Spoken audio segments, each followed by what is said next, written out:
Hello, welcome to my channel. Today, our next was on the list was Alice Lou Williams, and since I made the list, her case has been resolved. She was 53 years old, Marysville, Washington. It no longer has her date of birth, her height, her weight, or any of that information. I don't know if that's the same photo. The information is completely changed, so I'm not, and I can't find it anywhere, but it did say that they solved the case. Part of her skull was found in a steep forested ravine near Beckler Road, south of Skycomish, Washington. I guess she had a cabin near Lake Loma, and then an hour and a half away was where the skeletal, the part of the skeletal remains was found. And it also says that, they tried to do the DNA testing 3 times and they were unsuccessful. And finally, they said they weren't. They recommended that they didn't do it again. And they said, we're gonna go ahead and try again. And they sent it off to Texas, to a place that had been successful with things that were normally difficult, and they were able to find out that it was her. And you can see, this is her. I'll zoom in on her Lake Loma home. I'm sure back then it was a cabin. There was probably a lot less houses around. It says that the father of her children was the last person to see her alive. And often, usually if the children are young and they're filing for a divorce and there's a custody battle, that might be, or belongings to split up and things like that, then you think, oh yeah, they're probably the person that killed them. But she was 53 years old, and I don't know if they were married, and children seem like they would have been grown, so I don't necessarily think that it might have had anything to do with him, but I don't know because I don't have the information. I don't know what happened. It could have been, who knows? Maybe somebody had been at that cabin and she just happened to be at the wrong place at the wrong time, and they came back and they wanted to stay there, and there she was. I don't know. You just never know about these things, right? So her children don't know what happened or why she was killed. They only know that they found part of her remains. So, you think it's closure because they found out who she was. You think there's closure because they found out where some of her remains were. But, there's a lot.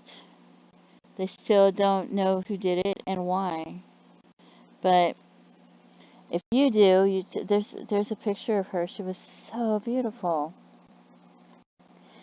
So, and this one has a lot of ads, so it might break my voice up, but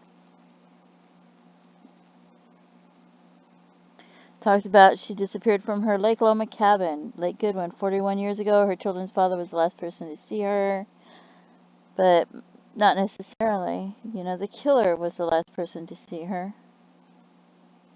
And it talks about the remains being sent to different places, and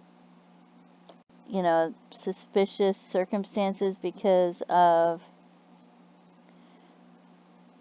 they had decided it was a female over the age of 40. It was suspicious because of trauma found on the cranium. And it talks about the different places they sent the DNA off to. And this is something about our family being broke up over her disappearance that would never heal. In closing, I would like to thank my mom for her love and devotion. Williams' daughter, Donna Ross, said in the release, also for teaching hard work and dedication, and for leading the way for our family. She'll always be remembered in our hearts. So, let's see. And then we have this right here. And this, you can pause this and read it if you want to. And it talks about the cranium. They found it. They sent it off for different DNA tests.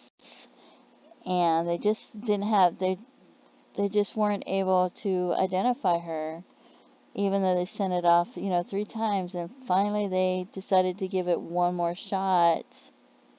And they sent it off to Othram in Texas. I don't know if I'm pronouncing that right. And they were able to identify her through that. And through genealogy, GEDmatch. the Othram DNA profile, they uploaded it to GEDmatch and obtained multiple close matches, so they were finally able to find out who it was. And so that's wonderful that they have that much of it solved, because that's more than they had before. So one person will not be on the missing persons case, and another doe that won't be there trying to find who the doe belonged to. So that's just wonderful that they were able to do that. And if you have any information, there's this phone number that you can call and you can let them know, and or you can email them, and there's another phone number that you can contact. If you've talked to people over the years, maybe somebody was drinking and talking to you, or you heard something through your family and you're thinking it's hearsay, you don't know if it's true, you don't know if it's important, you're not going to court. You're just giving them the information that you have. That way you don't take it to your grave with you. You just give it to them. Let them decide if the information is important or if it helps them at all, which it might, you never know, but it's better to give them that information. And if everybody gives them the information that they have, maybe it helps them put pieces together with other pieces of information that they have.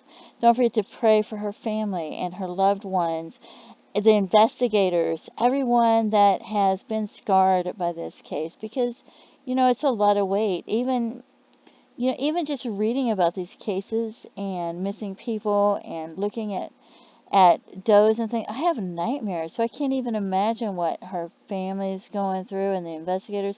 So don't forget to pray for them and their loved ones. And please feel free to leave comments. And thank you for tuning in. Have a great day. Bye-bye.